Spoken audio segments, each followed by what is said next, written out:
जय हिंद। आज हम लोग शुरू करेंगे आज अपने मैथमेटिक्स में पहला चैप्टर संख्या प्रणाली, दैट मीन्स नंबर सिस्टम।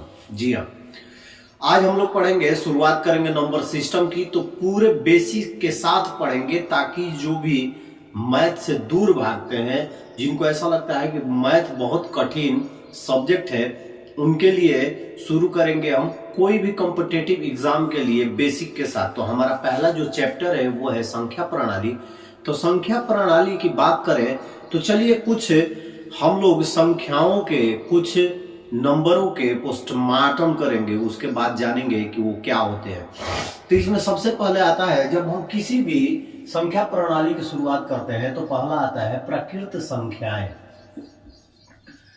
प्रकृति संख्या जो होता है that means natural number. Natural number जो होता है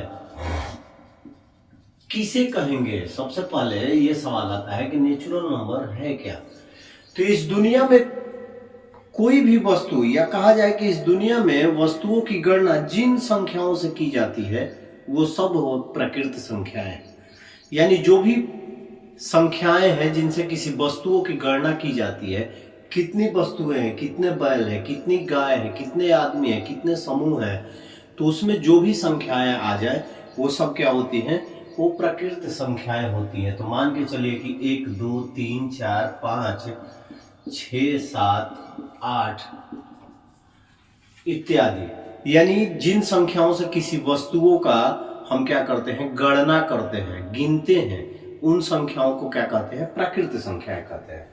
चलिए उसके बाद चलेंगे परिमेय संख्याएं। परिमेय संख्या क्या है? इंग्लिश में बोलते हैं उसे रेशनल नंबर। मैं परिभाषा या इसलिए नहीं लिखवा रहा हूं क्योंकि हम लोग कॉम्पिटिटिव पढ़ रहे हैं, सिर्फ हमें जानकारी होनी चाहिए। यदि आपको लग रहा है तो जो मैं बोल रहा हूं आप नोट कर सकते हैं, ताकि आपके लिए समझना, मैं समझा रहा हूं, आप उसे लिख लेंगे तो आपके लिए और ही बहुत उत्तम होगा। तो चलिए परिमेय संख्याएं क्या है? परिमेय संख्याएं वैसी संख्याएं जिनको हम P बटा Q के रूप में लिख सकते हैं। वैसी संख्याएं जिसे हम P बटा Q के रूप में लिख सकते हैं, जहां पर Q बराबर नहीं होता है 0 के, हमेशा याद रखिएगा।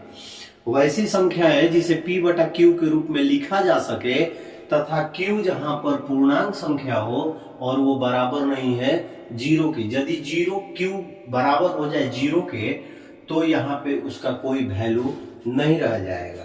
तो वैसी संख्याएं का एग्जाम्पल क्या है? 5 बटा 4, 6 बटा 1, 7 बाई 2।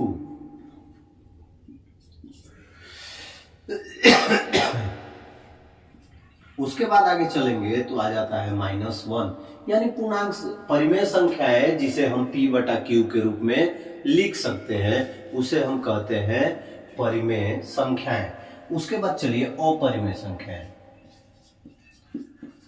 अपरिमेय संख्याएं,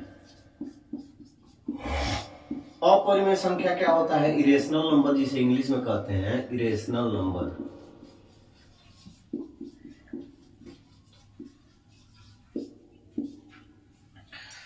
अब देखिए, जिन संख्याओं को P बटा Q के रूप में न लिखा जा सके, यानी इस रूप में हम नहीं लिख सकते हैं जिन नंबरों को, जिन संख्याओं को, उसे हम कहते हैं अपरिमेय संख्याएं।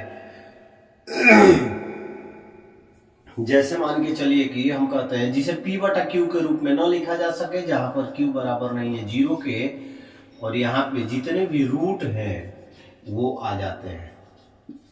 जितने भी रूट नंबर्स हैं, जितने भी अंडर रूट में नंबर्स आते हैं, वो होते हैं अपरिमेय संख्याएं। आप लोग 10th में पढ़े होंगे परिमेय संख्या और अपरिमेय संख्याएं, पहला ही चैप्टर है। तो परिमेय संख्या सीधी सीधी बात जिसे P बटा Q के रूप में लिखा जा सकता है, और अपरिमेय संख्याएं वो होती हैं जिन्हें P बटा Q के रूप में नहीं लिखा जा सकता है। यानी जितने अंडर रूट में संख्याएं आती हैं उनको हम लोग क्या लिखेंगे? जिनका वर्गमूल न निकाला जा सके उसे ही हम कहते हैं अपरिमेय संख्या। उम्मीद है आप लोगों को मैंने 3 टॉपिक पढ़ाया प्रकृत संख्या, परिमेय संख्या और अपरिमेय संख्या। तो इसको जो भी मैंने एग्जाम्पल लिखवाया है इसको नोट कर लीजिए। मैं आपके लिए 10 सेकंड दे रहा हूं।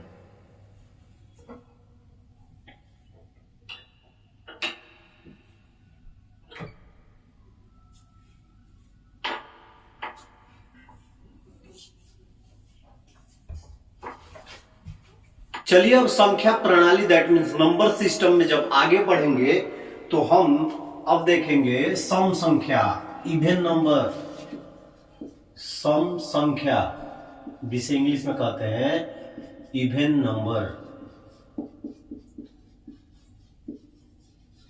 इवन नंबर क्या होता है? सम संख्या सबको मालूम होगा। आप लोग सोच रहे होंगे ये क्या पढ़ा रहे हैं। तो देखिए बेसिक्स जो होती हैं वो सबके लिए जरूरी होती है। कुछ लोग मैथ को बहुत बड़ा सब्जेक्ट समझ लेते हैं, उन्हें लगता है कि मैथ मुझे आएगा ही नहीं, मैं कुछ भी कर लूं। ऐसा कोई बात नहीं है। यदि आप अपने तरीके से और रोज प्रैक्टिस करें तो मैथ बहुत ही इजी सब्जेक्ट है। तो सम संख्या क्या होती है? वैसी संख्या है जो 2 से विभाजित हो जाए, जो 2 से विभाजित हो जाए, जिनमें विभाजन के बाद कोई शेष न बचे, उसे हम कहते हैं सम संख्या। मान के चलते हैं 24, 12, 10, 16। ये देखिए 24 को यदि 2 से भाग देंगे तो 2 एकम 2 कट गया, ऊपर से आया 4, 2 दूनी 4। इसमें शेष बचा क्या? इसमें कोई शेष बचा नहीं बचा। तो ऐसी संख्या है जो 2 से विभाजित हो जाती हैं और कोई शेष नहीं बचता है, वो उसे हम कहते हैं सम संख्या। अब बात करेंगे विषम संख्या के बारे में। विषम संख्या, विषम संख्या क्या होती है? विषम संख्या के बारे में बात करेंगे। विषम संख्या दैट मीन्स ऑड नंबर। विषम संख्या इसको इंग्लिश में लिखते हैं ऑड नंबर। ऑड नंबर क्या होता है? वैसी संख्या जो 2 से विभाजित ना हो, या 2 से जब विभाजित किया जाए तो उसमें शेष बच जाए। 2 से विभाजित न हो, 2 से विभाजित न हो, या 2 से जब भाग दिया जाए तो उसमें क्या बच जाएगा? शेष बच जाए। जैसे हम मानते हैं 13, 17, 19, 23, 15। ये सब संख्याएं क्या है? विषम संख्याएं हैं। यदि इनको 2 से आप भाग देंगे ना तो इनमें कोई ना कोई एक शेष बच जाएगा, कुछ ना कुछ शेष बच जाएगा, रिमाइंडर बच जाएगा। तो वैसी संख्या है जो 2 से विभाजित करने पर पूर्णतः विभाजित ना हो और शेष बच जाए, उसे ही हम कहते हैं विषम संख्या। ठीक है। जब आगे चलेंगे तो भाज्य संख्याएं, भाज्य संख्या, भाज्य संख्या that means compositive number. Composite number. भाज्य संख्या क्या होता है? भाज्य संख्या की बात करें तो एक से बड़ी संख्याएं जो स्वयं एक तथा किसी अन्य नंबर से भी कट जाए उसे हम भाज्य संख्या कहेंगे। किस किस से कटेगा? स्वयं, यानी जो वो संख्या है खुद से, एक से तथा अन्य किसी से, अन्य किसी से। अब देखिए हम लेते हैं 4। 4 जो है 4 से एक बार में कट जाएगा। ठीक है। फिर लेते हैं 4 को ही लेते हैं तो एक बार में 4 बार, 1 से 4 बार में 4 कट जाएगा। फिर 4 को लेते हैं तो ये देखिए 2 से भी कट जाएगा, 2 से 2 बार में 4 कट जाएगा। तो मैंने क्या बोला? भाज्य संख्याएं क्या होती है? वैसी संख्या जो स्वयं से, एक से तथा अन्य किसी नंबर से जब कट जाए, पूर्णतः विभाजित हो जाए, तो उसे हम भाज्य संख्या कहते हैं। तो हमने एग्जाम्पल क्या लिया? 4 में देखिए 4 स्वयं से कट रहा है एक बार में, 1 से 4 बार में, और एक अन्य नंबर है 2 से 2 बार में 4 कट जा रहा है। तो इसको नोट कर लीजिए।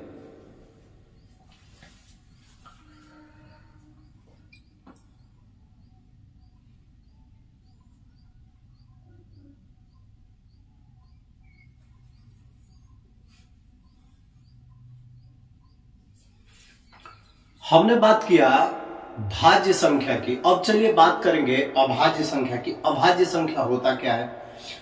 तो अभाज्य संख्या एक से बड़ी संख्या है जो स्वयं से और एक से कटे, उसे अभाज्य संख्या कहते हैं। क्या कहते हैं? जो स्वयं से कटे और सिर्फ एक से कटे, यानी स्वयं एवं एक से विभाजित हो, उसे क्या कहेंगे? अभाज्य संख्या। अब देखिए इसमें कंफ्यूजन होता है, कोई आपसे पूछेगा कि दो क्या है, तो दो बहुत लोग बोल देते हैं भाज्य संख्या है। नहीं, हमेशा दिमाग में रखिएगा, दो जो होता है वो होता है भाज्य संख्या, क्योंकि ये दो से एक बार में दो कटेगा, और फिर देखिए एक से दो बार में दो कटेगा। इसके अलावा क्या किसी से ये कट सकता है? दो जो है, दो और एक के अलावा किसी और संख्या से पूर्णतः विभाजित हो जाएगा? नहीं होगा। तो दो क्या है? दो है एक अभाज्य संख्या, प्राइम नंबर होता है, जिसमें एग्जाम्पल में आप लोग लिख लेंगे 2, 3, 5, 7, 11। यानी कि हमेशा याद रखिएगा अभाज्य संख्या और विषम संख्या, इन दोनों में अंतर होता है। विषम संख्या में दो नहीं आता है, लेकिन अभाज्य संख्या में दो आता है। यानी सीधी सीधी भाषा में समझ लीजिएगा कि जो संख्याएं दो से भाग देने पे शेष बच जाए तो विषम होता है, लेकिन अभाज्य संख्याएं जो स्वयं और एक से कटे, इसके अलावा किसी अन्य नंबर से न कटे, वो होती हैं प्राइम नंबर, दैट मीन्स अभाज्य संख्या। ठीक है, क्लियर? अब देखिए पूर्ण संख्या क्या होता है। पूर्ण संख्या, पूर्ण संख्या जिसे हम लोग इंग्लिश में कहेंगे whole number. Whole number, whole number पूर्ण संख्या मतलब जब शून्य को सम्मिलित करके गिनती लिखा जाए, या शून्य को सम्मिलित करके संख्याओं को जब लिख दिया जाए तो उसे पूर्ण नंबर कहते हैं। एग्जाम्पल में 0, 1, 2, 3, 4, 5 से लेके इंफिनिटी तक आप जा सकते हैं। दैट मीन्स शून्य से प्लस की ओर जब हम काउंटिंग करते हैं, शून्य यानी 0 से जब प्लस की ओर टोटल काउंटिंग करेंगे जितने भी नंबर हैं इस प्राकृत संख्या में, उसे हम कहते हैं पूर्ण संख्या। फिर आएगा पूर्णांक संख्या। पूर्णांक संख्या इंग्लिश में जिसे कहते हैं हम लोग इंटीजर नंबर।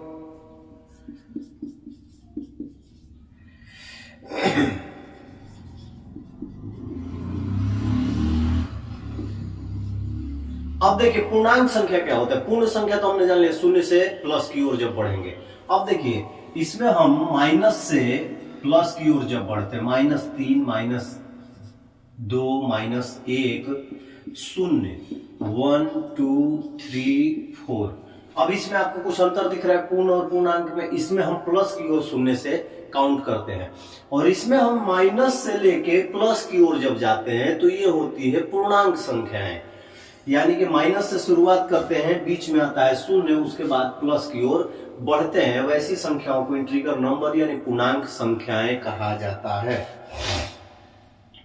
अब देखिए ये हो गया हम लोगों के कुछ बेसिक चीजें। बेसिक मैंने आपको बताया था कि मैं शुरू करूंगा बेसिक से। ये हमारा क्या है? ये है जानकारी। पहले हम किसी चीज की जब जानकारी ले लेंगे तो हमारे लिए आसान हो जाएगा। यदि क्वेश्चन में आता है कि पूर्ण संख्याओं का मान ज्ञात कीजिए, पूर्णांक संख्याओं का मान ज्ञात कीजिए, या आ गया कि इसमें से अभाज्य संख्या कौन है, यदि हम जानते ही नहीं हैं तो उसके बारे में नहीं बता सकते हैं। ये हमारे बस के ऊपर की बात हो जाएगी। तो सबसे पहले हम शुरू से, आप लोग सोच रहे होंगे क्या पढ़ा रहे हैं, ये तो 6, 7 में पढ़ाया जाता है। 6, 7 यानी जो हमारी बेसिक होती है, यदि ABCD हमें ना आए तो हम आगे नहीं पढ़ सकते हैं। तो बेसिक के लिए मैंने ये बताया है। अब देखिए दो चीज के बारे में हम जानेंगे, एक है जातीय मान और दूसरा है स्थानिक मान।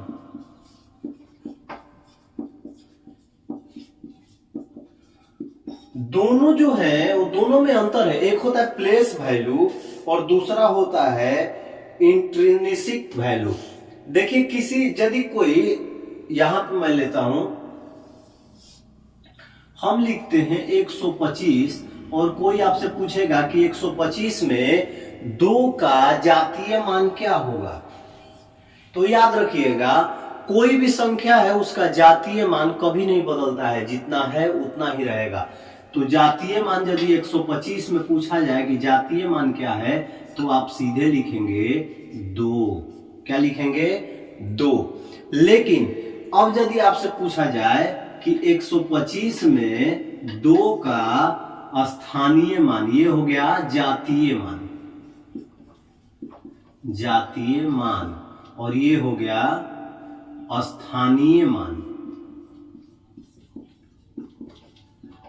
अब कोई आपसे पूछता है, देखिए जातीय मान में जो संख्या है उसका मान नहीं बदलेगा, यानी ये उसकी क्वालिटी है, ये उसका मान है। यदि वो 2 है तो 2 ही रहेगा, 5 है तो 5 ही रहेगा, 7 है तो 7 ही रहेगा। लेकिन स्थानीय मान में चेंज हो जाता है। अब हम देखेंगे कि 2 कहां है, तो देख रहे हैं इकाई और दहाई, ये कहां पे है? दहाई पे है। तो क्या करेंगे? दहाई यानी 2 गुणे 10 बराबर 20। अब देखिए इसके जातीय मान और स्थानीय मान में अंतर आ गया बाबू। जातीय मान तो 2 ही था, लेकिन स्थानीय मान यानी हम स्थान की वैल्यू करते हैं, यहां पर उसके निजी वैल्यू को दरकिनार कर देते हैं और देखते हैं कि किस स्थान पे, यदि 1000 पे है तो यहाँ पर 0 बढ़ जाएगा, 100 पे है तो 0 बढ़ जाएगा, लाख पे जाएगा तो 0 बढ़ जाएगा। यानी स्थानीय मान किसी प्लेस की वैल्यू होती है जहां पर वो नंबर स्थित होता है, लेकिन जातीय मान जो होता है वो उसकी निजी वैल्यू होती है। तो आप लोग हमेशा याद रखिएगा जातीय मान क्या होता है और स्थानीय मान क्या होता है। ये क्वेश्चन आते हैं, आप लोग क्वेश्चन बैंक उठा के देखिएगा। तो याद रखिएगा कि जातीय मान जो है वो किसी भी अंक का, किसी भी नंबर का बदलता नहीं है, लेकिन स्थानीय मान उसके स्थान के अनुसार बदल जाता है। यदि ये इकाई और दहाई पे, यदि 1 का यहाँ पे स्थानीय मान पूछता है कि इकाई दहाई सैकड़ा, तो 1 गुणे 100, सैकड़ा में कितने होते हैं? 100 होते हैं। तो यहाँ पे इसका स्थानीय मान कितना हो जाता? 100 हो जाता। लेकिन 5 का यदि स्थानीय मान पूछता तो ये इकाई पे है, तो 5 गुणे 1 बराबर 5। यदि 1000 पे जाता, जो भी अंक रहता, तो उसका क्या हो जाता? 1000 से गुणा हो जाता और उसका स्थानीय मान बदल जाता। तो याद रखिएगा आप लोग, आज के लिए इतनी जानकारी आप लोगों को काफी है। उम्मीद है आप लोगों को ये वीडियो जो है और ये जो टॉपिक जो है वो समझ में आया होगा। संख्या प्रणाली की शुरुआत आज से हो चुकी है। अब आगे हम पढ़ेंगे विभाज्यता के नियम कि किस, देखिए एक होता है कि हम गुणा करें, भागा करें, उसके बाद बताएं कि ये क्या होगा। लेकिन यदि हम विभाज्यता के नियम को जान लेंगे, अपने दिमाग में फिट कर लेंगे, तो नंबर देखते ही आप बोल देंगे कि ये कटेगा कि नहीं कटेगा। तो अगले क्लास में विभाज्यता के नियम। तो आज के लिए बस इतना ही। चलिए कल फिर मिलेंगे अगले वीडियो में, तब तक के लिए आप सभी को जय हिंद।